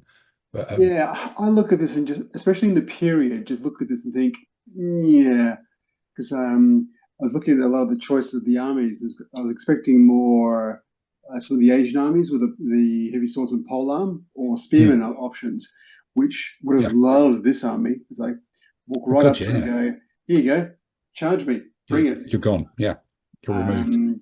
So I always find heavy cavalry impetuous quite a struggle against heavy foot, because you're basically 0 on the first round against pretty much anything, and then someone will very rapidly get into your flanks and begin to tear you to pieces. But having the strategist controlling a lot of the heavy cavalry does give you the options to break off and do stuff. But somehow Dave managed to make it work, because he did quite well. Yeah. And I must admit, I'm a big fan of having one medium cavalry behind all the elites, because they're 4 points cheaper, and there's always gaps appear to fill in, and quite often the gaps have got something a little bit damaged in them because they've been fighting 5 or 6 heavy cavalry. So I find that quite a cheap thing, but you've got to almost use it with the strategies shepherding them and then pointing them at any holes that appear. But I think the bits are there, but they're just in such a weird thing. Clearly you don't want one horseman with a heavy cavalry impetuous is just very strange. The bowmen are in sort of a command that's just going to race forward. Very, very odd. Dave, are you do you see magic in the madness here? I'm less. I think it's a perfectly feasible list. I agree that the problem is command 2, with the order included. Then we're trying to command a heavy cavalry and the impetuous foot. Yeah, that's what. But the can four. Can he go in with the Can he go in with the foot? Is he allowed to be with? Yeah, I mean, it's basically, they're going to have to trundle. You're always going to have 2 pips, aren't you? Yeah, you are. And that command's job is just to trundle forward in the centre of the table. Yeah. Then you're finessing with the strategist and the heavy cavalry and the Huns. I think the 4 light cavalry Huns are really working in concert with the bowmen, which is another of my favourite things, is really useful. And one of the things noticeable that Dave said, he won the initiative in almost all his games, didn't he? Said, that's a big advantage if you're using an army like this. Army. What you're going to do, because I mean, if he defends, it just takes 3 pieces of terrain, 2 tiny fields and a coast, or a road, a coast, and a field. Then he's depriving the other person of terrain, and he's running, down the. I think it's kind of an army that I think is the way to go. 2 included generals with impact forces, and then the strategists to finesse the rest of the game. I think this is the kind of, also the size thing. This is kind of the fashion of the moment. It used to be 23 was a basic. Now it's kind of 25, 26 is getting to be a basic. Yeah. I did like what he was talking about. I did like what he was talking about with the 4 light infantry bow in difficult terrain. Nobody's shifting them out of difficult terrain at all, are they? That's quite cute. So you flip that heavy cavalry into the last command, and suddenly there's 3 elite impetuous heavy cavalry, and that's pretty pokey. A good idea to upgrade the light infantry bow to light cavalry bow, so that you don't have to constantly move at half speed with your gears scraping and using up command pips. Yeah, 3 cavalry and 1 or 2 Huns. Yeah. If you defend in forest, you can still have a coast in forest, I think, can you? Yes, you can. I think you can. So you can defend in forest to put down you've got to have a forest and a coast. You've got terrain. You could easily organise both your flanks on that and just bowl it, as you say, a bowling green down the centre of the table. Just have a go. Well, it's a very good drinking army, wasn't it? And I think we ended up having some Tarim Basin wine. This means war.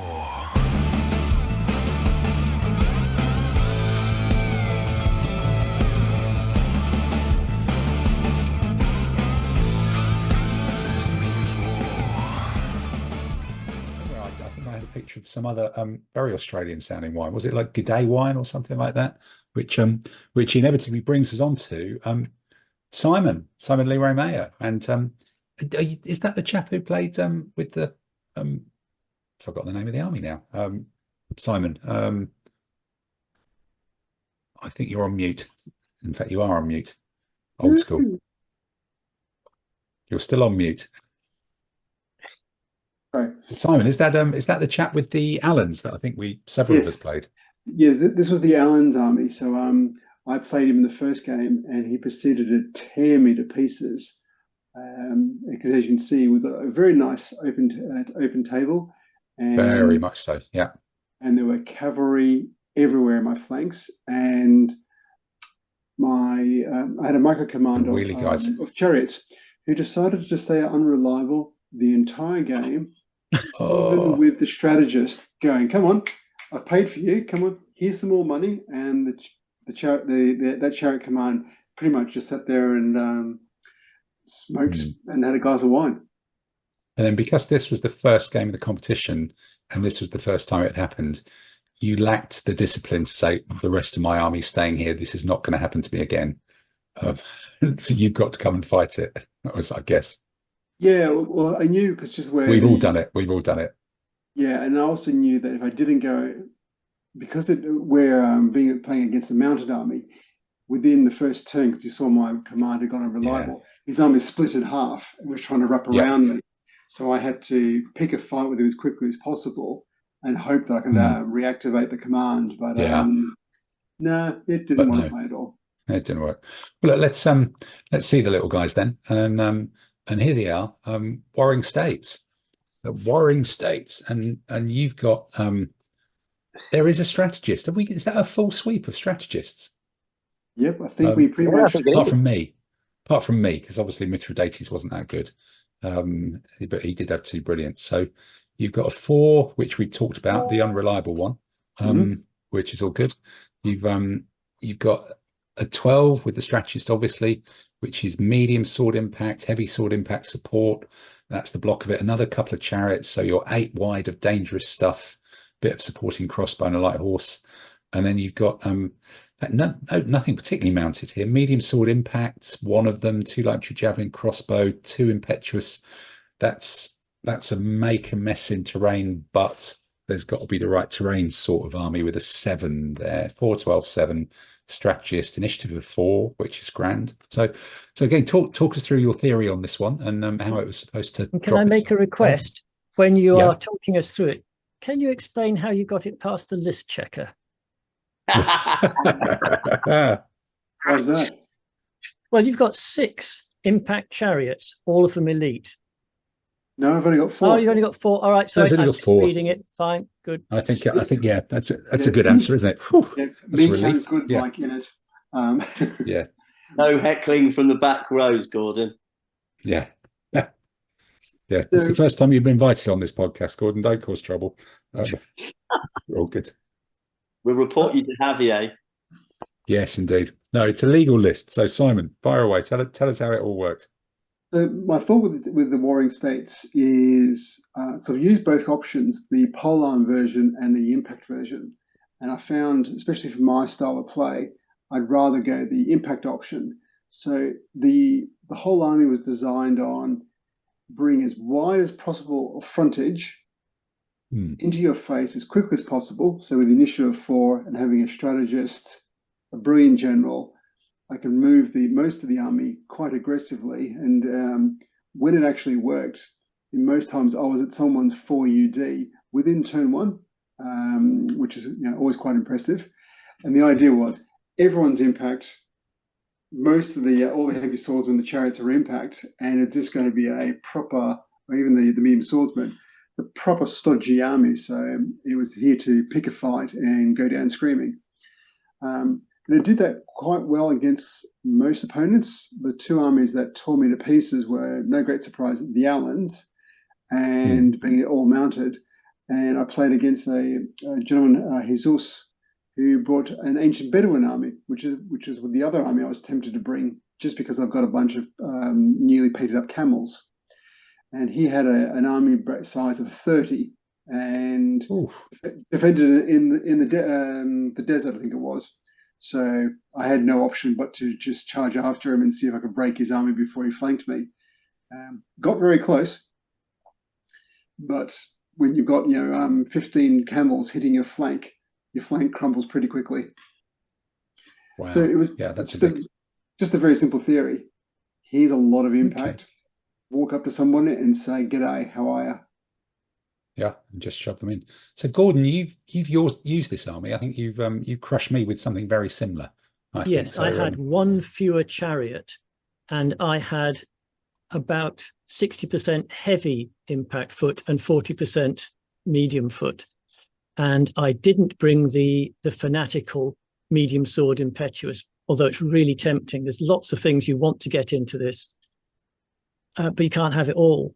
And I didn't bring a strategist. I just had two brilliants and then a small command, which I think was responsible for the chariots.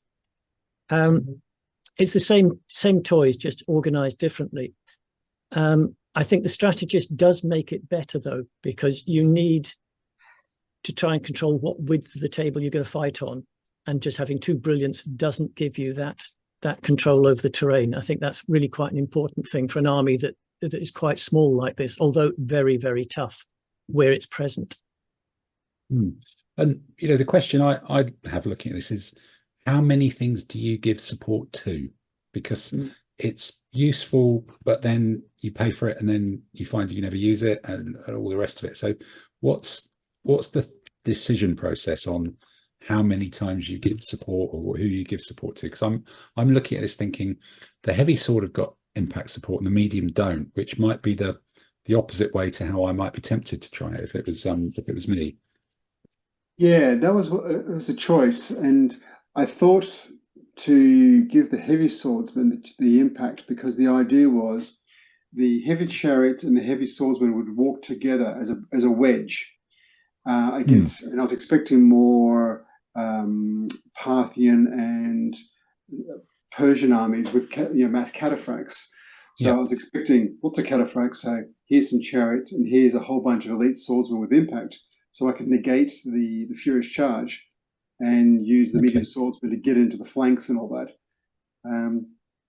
Didn't seem to really matter because most of my opponents, none of my opponents had particularly scary mounted.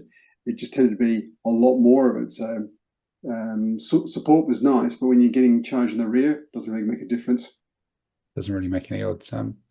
Mark, is this an army that you used or fought against? No, it's an army I fought against. I actually fought one in the competition at the end. We had a very close sort of one casualty within it, loss to him in his favour against me. And what he did there was he had no heavy infantry. He had all the mediums tooled up, elite, impact, plus the chariots. But he also bought the crossbow armed cavalry, which poked a great big hole in my heavy cavalry impact, and did quite well with it. I mean, to me, this is quite a threatening army because it looks to me like it's a Roman with chariots in a nicest way. You can create almost a Roman army with it, with the auxiliary as the mediums and the heavy foot as the legionaries, as it were. So I think it's exceptionally dangerous. I did actually write to Javier at the beginning and said, "Are you going to allow this?" So it's because the theme was no Romans, and I said this is basically a Roman, but.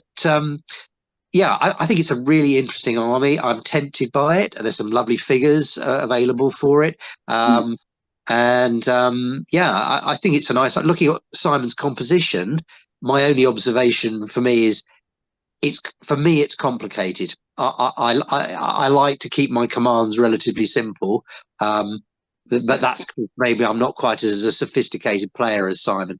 So well, no. Yeah. I've had a bit of experience playing this because I play this in 25 mil. So I know Tim and I have had many a clash with his various armies in my Shin Chinese. So I think one of the best combats we ever had was what my included general in the chariot. You charged 4 ways, including the rear, the completely side, surrounded, and it still held on to the end of the game. And it did. No, definitely. Yeah, I mean, it completely crumbled. Yeah, I think, Mark, you're absolutely right. It's a sort of pseudo-Roman army. And, my only thought looking at it is whether we talked a few times about this mixed commands versus one-dimensional commands, and whether this, 3 medium infantry and 3 heavy infantry, then only medium infantry and the rest of it. I would wonder whether, a big block of heavy infantry and chariots is almost enough and to keep the medium swordsmen off. And is the strategist overkill? Is initiative of 4 almost too much for this? Because this would be quite happy defending being rough terrain troops if it had to be. And you were spending a chunk of points on it. And there's nothing other than the impetuous swordsmen, who are a great novelty item and very, very tempting to take, because I've got some cool figures for them.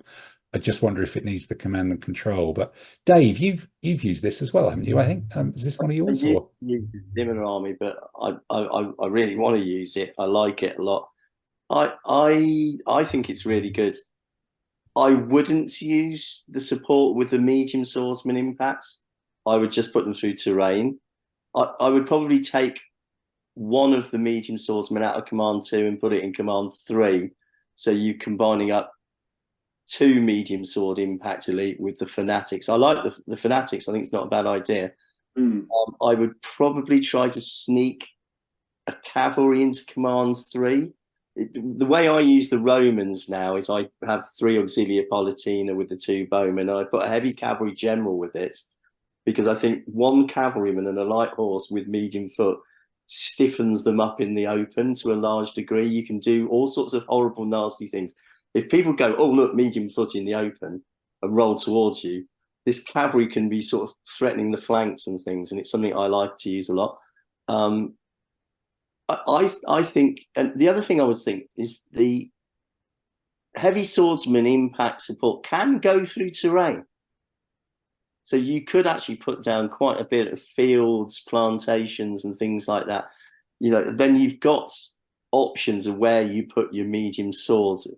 And I think with this is you can combine up different you're brigading things together like you do with the Romans. You can put the chariots and the heavy infantry together as one group. You can bring these things together, or so you can bring the medium infantry out of the strategist command, combine it with a brilliant command, and increase your terrain troops if the terrain falls that way. Or you can brigade up your heavy troops if you're in the open. I would take the two. I put the two crossbowmen together in the strategist command and take one medium sword out of the strategist command and put it in the medium command, and find a way of getting heavy cavalry in there with a light horse. Yeah, no, I think there's all sorts of similar things that you could do, because did you actually, Simon, did you find that light cavalry bow with the two heavy chariots unreliable? Did you? Because that was sort of something I had as well with that light cavalry. I just struggled to find something to do with them quite often. It looked like a great theory, but I just struggled to find something to do with them. I found he was sometimes he was quite useful as like a little fighter. So once the chariot sort of piled on in, and especially with the chariot general, I'd try to push that forward. The light horse would run up and basically add as the cheap overlap. It was also very useful for being that was unreliable. Chuck the light horse smack in the middle of the table, as that. If you went unreliable, you had to avoid that light horse, and it does cover quite a bit of the real estate. So it gave me the opportunity of hopefully tripping somebody up, which has worked. And I suppose if it becomes reliable, he's in the baggage. If you split your army to avoid him, he's in your baggage straight away. My kind of final question to Dave, I think you played Pablo Suarez as well. He had, in a slightly different Chinese, he had one elite medium swordsman impetuous, one impetuous unit in the command, which I thought was intriguing. I didn't quite know whether it was an expendable thing or just a cutting edge in a group of 4 or 5 medium swordsmen and spearmen or something, but it was just a very head scratching, or whether it's just it hid an ambush and you thought there was another one somewhere or whatever. Has anybody ever thought of just using one impetuous, or do you feel it needs to be 2? It was with the strategist. It was a medium sword impetuous. He had to have the pole arm, guys, and I think that was stiffening up the pole arm. Okay. Does that make sense? Yeah. And it also gave him the ability to take on the terrain. But Rafa had the same thing. Rafa had one of his commands had 2 medium sword impact and a medium sword impetuous, which that's a bit odd. But it kind of works in a strange. It's slightly cheaper to get the army. It may well be that they didn't have enough 8 points to get the medium sword impact. They had 7 or something. That combination sort of thing. But Rafa used it quite well as well. The thing is, I do it with the Aztec. I have a brilliant general sitting with the 2 Kowalczyk elite impetuous medium foot. But 2 I get. 2 feels like a thing in its own right, but 1 is something that supports other. But does it give you a big enough cutting edge, or is it?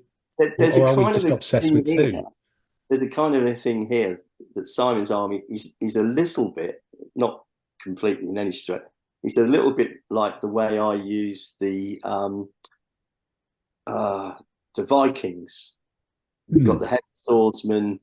All right, they're their 2-handed weapon or whatever in the Viking army, but you've got a brilliant general to control the medium sword impact, impetuous. But if you've got 2 medium sword impact with them, that's really quite powerful, and it works. You can combine impetuous with impact really well. Yeah. I've played this where someone's also used the 2 impetuous and the 3 impetuous levy as well, because they're just so cheap. They have their pros and they have their cons, but it does give you it's surprising the number of people that don't play against impetuous levy and and don't really understand how effective they can be, of course, as heavy foot. But just wonder whether, Simon, you'd looked at that as an idea. No, I've tried the You're allowed to impetuous say no if it's a mad idea, so don't worry. Oh, no. I've come to learn to respect impetuous levy, especially having seen the Spartacus army and the various other options. They are quite tough, and they are surprisingly good as damage sinks. Yeah, they don't have a plus against much other than the impetuous, but they still are heavy infantry, and to kill them, you have to properly go after the things. Maybe I should have tried them.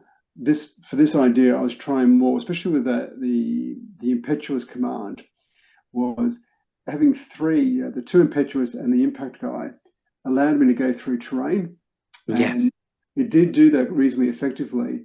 And it also stopped a few of the Thracian style of armies who had the medium swordsman, two-handed weapon, because they rocked up and went, "Hi, I'm a two-handed weapon," and it's like, "Hi, I'm elite impetuous." And all of a sudden you can see people go, "Well, hang on a second, you got furious charge against me, blah, blah, blah." And the command, once I got through, I managed to get the impetuous going through the flank of a few armies, which was quite satisfying. So it depends on the army and the day and the theme and all that, doesn't it? Yeah. Well, I must admit, I think what it comes around to, because going back, the theme of this was sort of no Romans, and it was supposed to be the armies that were pre-knights in Spain that the Spanish people thought were a bit rubbish, was sort of the theme, wasn't it? The underloved armies. And this one is just such a good list. It's really good. And I think if there was a list of armies that must have only just scraped in there, I would have put this one as the last one standing on the threshold, hoping it doesn't get pushed out the door. Really, because it's just really pokey, and each time I played against it, it's been real problem to deal with. It's just so tough. It punches so hard. Yeah, I was really surprised they allowed this, just because it is so scary. In some ways, if they had just said you can have the warring states, but the halberd only option, that makes a big difference, because very few people bring the halberd option. It lacks any real oomph. This one is for sure. Is all oomph, and being that you can have all the infantry elite. So you look at it, everything that had the impact was elite. And you don't need the extra 3 or 4 units if you're all elite, and it's just got this much punch to it. So and those chariots go through all sorts of stuff, really, don't they? So what army did you win against, Simon? Where did it really work well? It had great fun tearing apart an Assyrian army. The Marco's Hittite army, I think it was, with the mad combination of different chariots, and anything that had foot or mounted that couldn't evade as quickly, it really had fun with. The two armies that tore me to pieces were the Alans and the Bedouins, just because both defended in the open, and it was an open table. And I did play Jean-Louis Mastriot and played him to a draw, because with his Thracian army, he basically hid half his army in forests for the entire game. It wouldn't come out, so he punched half his army down the flank, and then I sat out the open and proceeded to tear the rest of the army to pieces. So we played to a very violent draw. Good. Okay. Well, look, I think that's. I would probably say that's my favourite list of all of them. Even though Dave Evans did better, I thought, I enjoyed using mine, but I think it actually worked out. Once I worked out how it wasn't very clever, and it ended up very similar to a sort of Rafa Seleucid army in a lot of ways. So it was less innovative than it looked. And it was sort of the only successor in it. But I think I would vote for Simon's. Dave, if you were not voting for yours, which one would you go for? I probably, well, I wouldn't go for Gordon's. That. And I probably wouldn't go for yours, Tim. No, I think you're right. So it would be a toss of the coin between Mark's, Simon's, or Dave Allen's. I would probably go, if I wanted to be interesting, I'd go Dave Allen's army and take a risk, because I like the included generals and the strategist nonsense. But Simon's army, I will probably play at some point. I want to play that army. It's almost in a little category of its own of that just is good, isn't it? Maybe it's because I actually thinking about it, Mark's, I think there's a few tweaks to yours that, you know, I look at it and go, oh yeah, that would be and I guess it's a few tweaks to Dave's as well that make it somewhat better. Gordon, what about you? Obviously your own. When I went through the lists when the theme was published and thought, oh, they made a mistake here, letting warring states in. I thought, well, that's the obvious thing to take. You're not going to do badly with that. And you'll probably do very well. But then I decided I didn't want to be morally suspect. So it was down to which mad list I was going to take. And it was either go back to the Numidians with an all-mounted army or the Ancient British. And I thought, well, I haven't had the Ancient British out for a couple of years. Yeah, that's different, isn't it? Yeah, for sure. And they've got the Sacred Camp. That was the decider. That's the winner. That's it. All right. Mark, what about you? I think for me, out of the lists that we've been talking about, our list, then it's got to be Simon's Warring State. I have the figures somewhere in the cupboard. I've just got to find them. You know, it's the usual problem for me. I'm not as organised as Gordon is. But it was a toss-up for me about whether I was going to bring a Parthian or not. And the Parthian that basically took me to pieces, I think I got 6 or 7 points off him, and he completely annihilated my army in 2 goes, was an exact mirror of what I was going to bring. That doesn't say I would have played it as well as my opponent did, because he came third. But I quite like that. So I like Simon's. The thing I really like about it is those heavy chariot impact elite. I think they're a really underestimated troop type in the army, or actually in the rules fundamentally. So that would be for me. Plus, it's a really colourful army, and I did actually, luckily, once in the dim and distance, actually go and stand and look at the terracotta warriors actually in Xi'an. So it has other meaning for me as well. But and as I said, there's some beautiful figures. So I think ethnic, 2 beautiful ones in 15 mil. Not necessarily these ones, which are mine. I'm sorry I'm sure they're beautiful figures as well, Tim. I'm sure they are lovely. So Simon, what about you? Coming up to you last as your world's most popular army. Who else would you have been forced, arms tied behind your back to have? Aztecs. No, the Aztecs I probably wouldn't do because I'm too mad and crazy. I would have gone most likely either Mark's or Gordon's.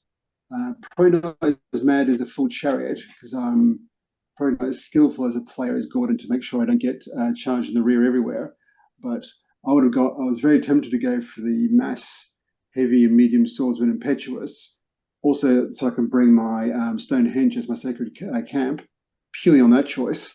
And just that's a pretty decisive call, actually. I think that may be the card to play. I think the various tourist things you find is like, oh, a Stonehenge, I'll buy that and I'll drive the army around that.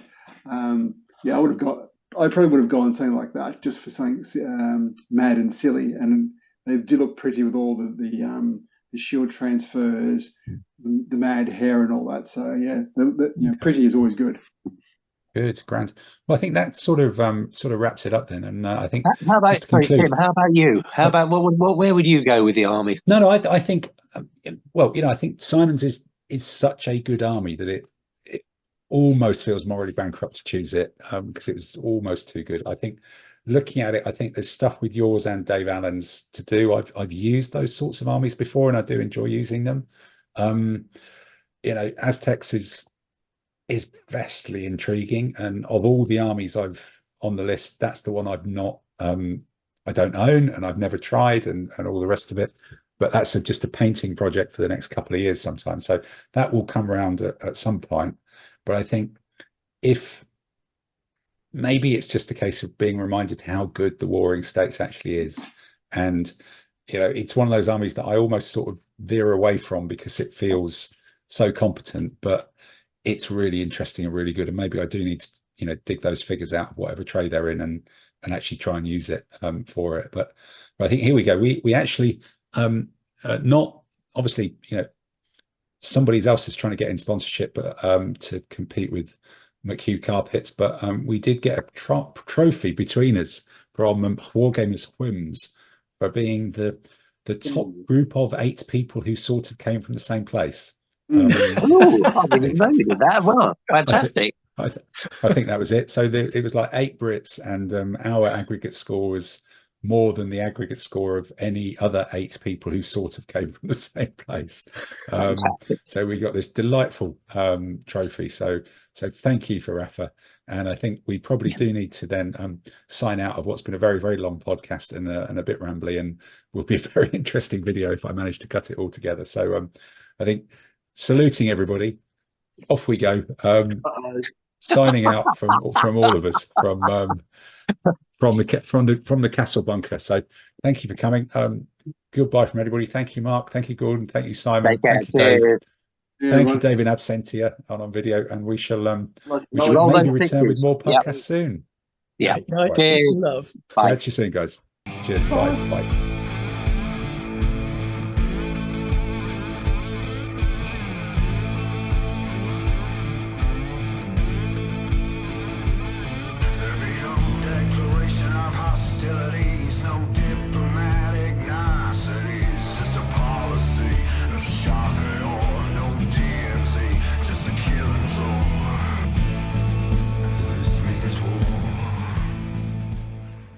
Hello and welcome to the latest Madaxeman.com Army List ADLG podcast, in which I'm joined by Rick